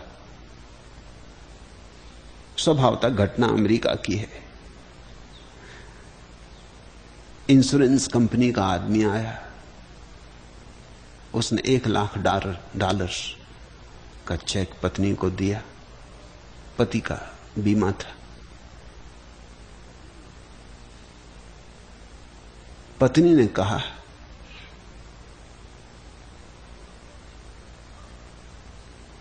धन्यवाद, अगर मेरा पति मुझे वापस मिल जाए तो इसमें से आधी तो मर गया, इसमें से भी आधी राशि वापस लौटा सकती हूं। कन्फ्यूशियस की बड़ी प्राचीन कथा है कि कन्फ्यूशियस एक गांव से गुजरता था और उसने एक स्त्री को एक कब्र पर पंखा करते देखा। बड़ा हैरान हुआ, इसको कहते प्रेम। पति तो मर गया, कब्र को पंखा कर रही।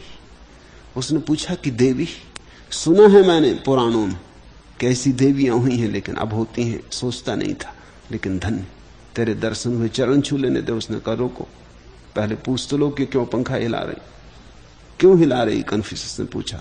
उसने कहा जब मेरा पति मरा तो उसने कहा कि देख, विवाह तो तू करेगी ही,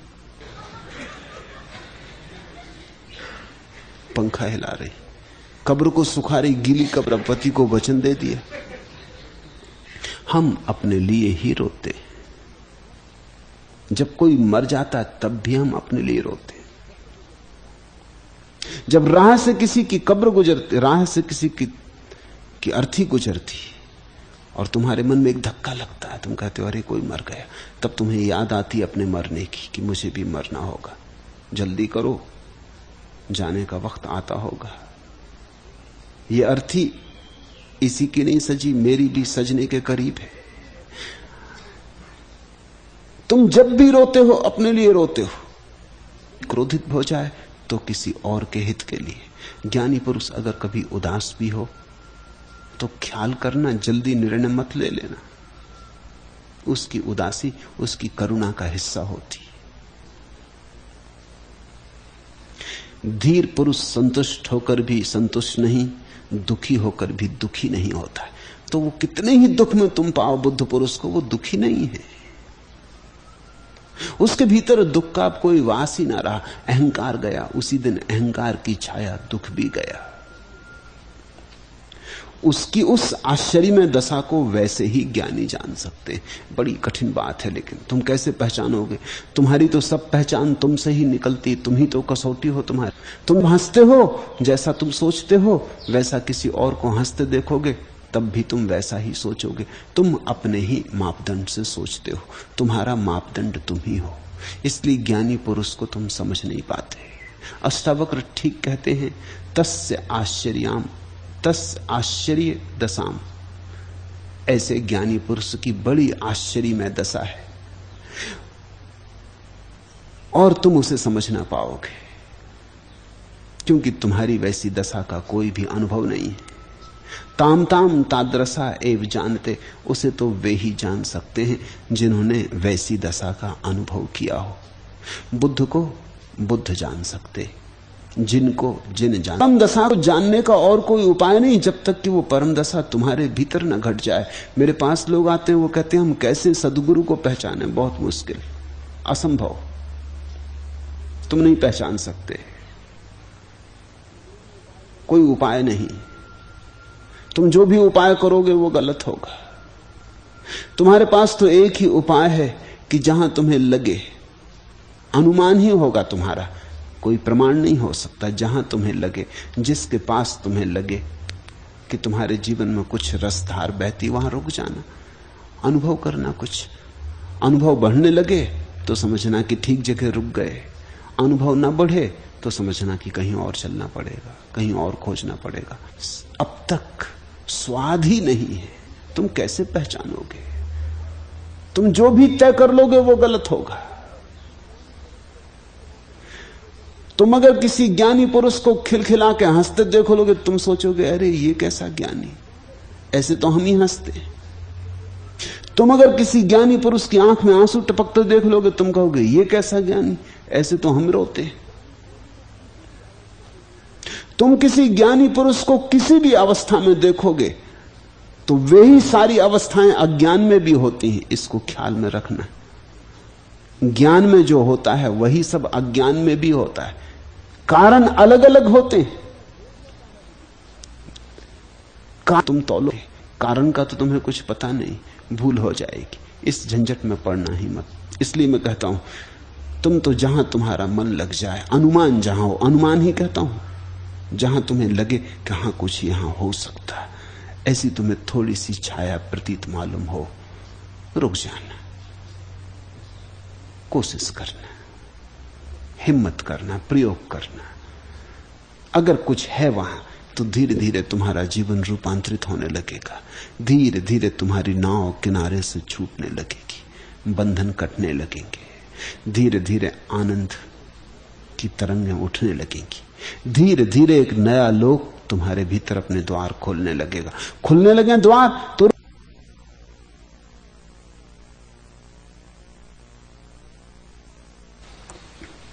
न खुले द्वार, कहीं और टटोलना। और जिस दिन तुम किसी सद्गुरु को छोड़ो क्योंकि तुम्हारे द्वार नहीं खुल रहे, उस दिन भी तय मत करना कि वो सद्गुरु है या नहीं, क्योंकि कई बार ये होता है तुम्हारे द्वार जहां ना खुले वहां किसी और के खुल जाते हो।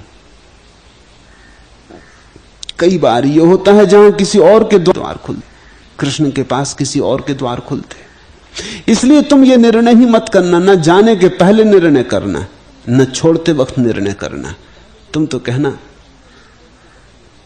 कोशिश करके देख लेते, कुछ होने लगे ठीक रुक जाएंगे, कुछ न हो धन्यवाद दे के हट जाएंगे।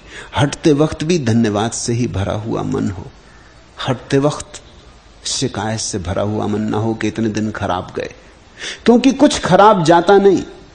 वो जो गलत दरवाजों पर हमने दस्तक दी है, वे दस्तकें भी व्यर्थ नहीं जाती, वे दस्तकें ही हमें ठीक दरवाजे पर ले आती। तस्य आश्चर्य दशाम ताम ताम तादरसा एव जानते। ममेदम कर्तव्यम, शास्त्रों में एक वचन है, मेरे को यह कर्तव्य है, ममेदम कर्तव्यम, ऐसे निश्चय का नाम ही संसार है। जब तक तुम्हें लगता है ऐसा मेरा कर्तव्य, ऐसा मुझे करना ही पड़ेगा, तब तक तुम संसार में हो। जिस दिन तुम्हें लगा कि मेरा क्या कर्तव्य, जिसने सारे को रचा उसका ही होगा, मैं तो थोड़ा सा अपना पार्ट है जो दिया अदा कर देता हूं, कर्तव्य नहीं अभिनय। जिस दिन तुम कर्ता न होके अभिनेता होकर जीने लगे, बस उसी दिन क्रांति घट गई। कर्तव्य तैव संसारो न ताम पश्यन्ति सूर्या शून्याकारा निरा। 4 बच्चों का पिता हूं, पत्नी, कर्तव्य पूरा करना है, तब तक तुम संसार में जी रहे हो। पत्नी छोड़ के मत भागो, बच्चे छोड़ के मत भागो, पत्नी और बच्चे में संसार नहीं है। इस सूत्र को समझो, ममेदम कर्तव्यम, मेरे को यह कर्तव्य है, ऐसे निश्चय का नाम संसार है। कर्तव्य तैव संसारो, जब तक कर्तव्य तब तक संसार। कर्तव्य को ही छोड़ दो, पत्नी को रहने दो, बच्चे को रहने दो, दफ्तर भी जाओ, दुकान भी जाओ, काम भी करो, कर्ता परमात्मा को बना दो। तुम कर्ता न रहो। तुम कहो जो लीला तुझे दिखानी, जो अभिनय तूने दे दिया, जिस नाटक में पात्र बना। नताम पश्यन्ति सूर्या, जो ज्ञानी है वे कर्तव्य को देखते ही नहीं, उन्हें कोई कर्तव्य नहीं दिखाई पड़ता। जो परमात्मा करवाता है वे करते, जो नहीं करवाता वे नहीं करते, उनका कोई जिम्मेवारी नहीं। इसलिए तो अष्टवक्र उन्हें कहता है स्वच्छंद। शून्याकारा, निराकारा, निर्विकारा, निरामया, ऐसी 4 उनकी लक्षणा है। शून्याकारा, वे अपने भीतर शून्य रहते, बाहर हजार हजार रूप धर लेते, भीतर शून्य बने रहते। क्रोध में उन्हें पाओ, रमन को भागते देखो डंडा लिए, तब भी भीतर शून्याकारा। क्षण भर में से आंधी चली गई और क्षण भर बाद उसे देखो तो पता ही न चलता कि वो कभी क्रोधित हो सकता है, और कभी कभी तो गुरजेफ गजब कर देता था। वो बड़ा कुशल अभिनेता था। 2 आदमी बैठे हो तो एक आदमी को तो एक आंख से वो क्रोध दिखलाता और दूसरे आदमी को प्रेम दिखलाता, और दोनों जब बाहर मिलते तो वो उनमें विवाद छिड़ जाता कि आदमी अच्छा है कि बुरा। वो एक कहता बड़ा खतरनाक, मेरी तरफ ऐसा देख रहा जैसे मार डालेगा, और दूसरा कहता मेरी तरफ उसने इतने प्रेम से देखा, तुम गलत बात कह रहे हो। कोई आदमी एक एक आंख से अलग अलग थोड़ी देख सकता, लेकिन इसकी संभावना है, क्योंकि तुम्हारे भीतर 2 मस्तिष्क हैं और दोनों का अलग अलग उपयोग हो सकता है। बाईं आंख अलग मस्तिष्क का ही उपयोग किया, इसलिए हमारा एक हाथ चलता और एक हाथ नहीं चलता। अब पश्चिम में वो अभ्यास कर रहे हैं कि दूसरा हाथ भी इतना ही चल सकता है, कोई कारण नहीं है। तो अब बच्चों को भविष्य में ऐसा सिखाया जाना है कि दोनों हाथ चलें, तो दोहरी शक्ति हाथ में आ जाएगी, और जब दोनों हाथ चलेंगे तो दोनों मस्तिष्क काम करेंगे। आदमी अब तक अधूरा जिया है, आदमी में बड़ी क्षमता प्रकट होगी अगर दोनों मस्तिष्क काम करने लगे। और अगर तुम्हारी कला कुशलता बढ़ गई, जो बढ़ जाएगी, क्योंकि आदमी को ख्याल आ जाए तो फिर उपाय शुरू हो जाते, तो फिर पारी पारी बदली जा सकती। आधा मस्तिष्क काम करता, लेकिन गुरजेफ का सारा मामला नाटक था। उसके एक शिष्य ने लिखा है कि उसके साथ यात्रा की उसने, एक स्टेशन से दूसरे स्टेशन तक। कहा कि फिर कसम खा ली कि जिंदगी में कभी इसके साथ यात्रा नहीं करेंगे, क्योंकि उसने ऐसा उपद्रव मचाया। पहले तो स्टेशन पे उसने इतना शोरगुल मचाया कि भीड़ इकट्ठी कर ली, गाड़ी 10 मिनट लेट हो गई उसके उपद्रव के कारण। फिर वो किसी तरह अंदर चढ़ा, तो जहां सिगरेट नहीं पीना वहां सिगरेट पीने लगा बैठ के, जहां शराब नहीं पीनी वहां शराब पीने लगा। फिर वहां शोरगुल मचा, फिर ड्राइवर और कंडक्टर भागे आए, फिर किसी तरह उसको समझाया तो वो अनर्गल बकने लगा। और वो सिर्फ ध्यान अछूता बचा रहे, क्योंकि शराब से अगर ध्यान डूब जाए तो ये कोई ध्यान हुआ? ये तो जरा सी शराब ने बदल दिया, तो जरा से रसायन ने बदल दिया, ये कोई बहुत गहरा नहीं। तो शिष्य जानता है, वो सबको समझाता है कि नाटक मगर कौन उसकी माने, क्योंकि ये कैसा नाटक। रात 2 बजे तक उसने सारी ट्रेन को परेशान कर रखा।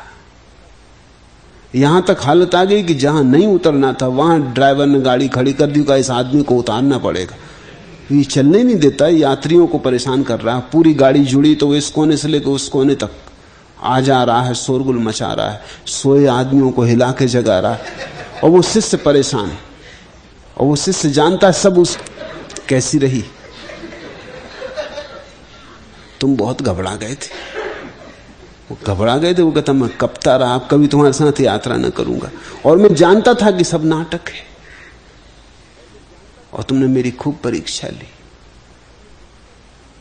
इतना मैंने कोसा तुम्हें इस पूरे वक्त, क्योंकि तुमको तो लोग समझ रहे तुम बेहोश हो, सब मुसीबत मुझ पे आ रही थी कि तुम किस आदमी को लेकर चढ़ गए ट्रेन में। वो आदमी प्रसिद्ध आदमी था, एक बड़ा पत्रकार था, लेखक था, उसको लोग जानते भी थे, उसकी खूब बेइज्जती करवाई उसने। लेकिन उस पत्रकार ने लिखा है कि उस दिन के बाद मेरे जीवन में बड़े फर्क भी हुए। दूसरे दिन सुबह में बिल्कुल हल्का हो रहा हो।